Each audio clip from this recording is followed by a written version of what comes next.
মাত্র 6 দিন পর রথযাত্রা, পুরীর মহোৎসব, আর সেই জন্য রথ নির্মাণের কাজ কিন্তু জোর কদমে চলছে।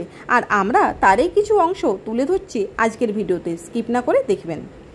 নমস্কার বন্ধুরা, আমার নতুন একটি ব্লগে সবাইকে জানাই স্বাগত। আর আজকে নিয়ে এসেছি জগন্নাথ ধাম পুরীর ভিডিও। ঘড়িতে সময় এখন রাত্রি 8টা, কিন্তু রথ নির্মাণের যারা নির্মাণকর্তা আছেন তারা কিন্তু কাজ জোর কদমে চালিয়ে যাচ্ছেন। তার কারণ মাত্র 6 দিন আর সময় আছে, আর তাতেই এই পুরো রথকে সাজিয়ে তুলতে হবে। জগন্নাথ দেব এতে করেই যাবেন মাসির বাড়িতে। চলুন একটা ব্যাপার আপনাদের জানিয়ে দিই।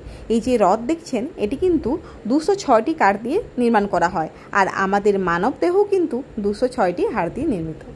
চলুন এবার এক এক করে রথগুলোর সাথে পরিচয় করি। প্রথমেই আসি বলরামজির রথের সাথে।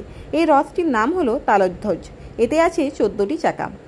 বলরামজি এতে করেই যাবেন মাসির বাড়িতে। আর দেখুন, এই যে রথের কিন্তু চাকার রং হয়ে গেছে, তারপরও শিল্পীদের কাজ কিন্তু এখনও শেষ হয়নি। এই যে দেখছেন, নিখুঁতভাবে কিন্তু শিল্পীরা তাদের কাজ চালিয়ে যাচ্ছেন।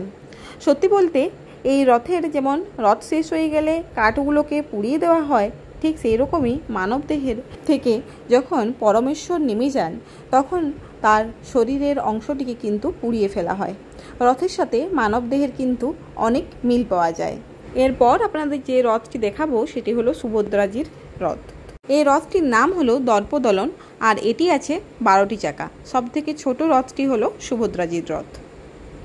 প্রতিটি রথের বৈশিষ্ট্য হলো তাতে কিন্তু 4টি করে ঘোড়া থাকে, এবং এই প্রতিটি রথের 4টি করে ঘোড়ার আলাদা আলাদা কিন্তু নাম আছে। একটি হলো সুভদ্রাজির, একটি হলো বলরামজির, আর একটি জগন্নাথ দেবের। মহাপ্রভুর রথের নাম নন্দীঘোষ। মহাপ্রভুর রথের এই যে দেখুন, নিচের কিন্তু চাকার রঙগুলো দেওয়া হয়ে গেছে। এটাতে 16টি চাকা আছে। সবথেকে বড় রথটি হলো মহাপ্রভুর। তো আশা করছি আপনাদের ভিডিওটা ভালো লাগলো। অবশ্যই এরকম ভিডিও পেতে চ্যানেলটিকে সাবস্ক্রাইব করে রাখবেন।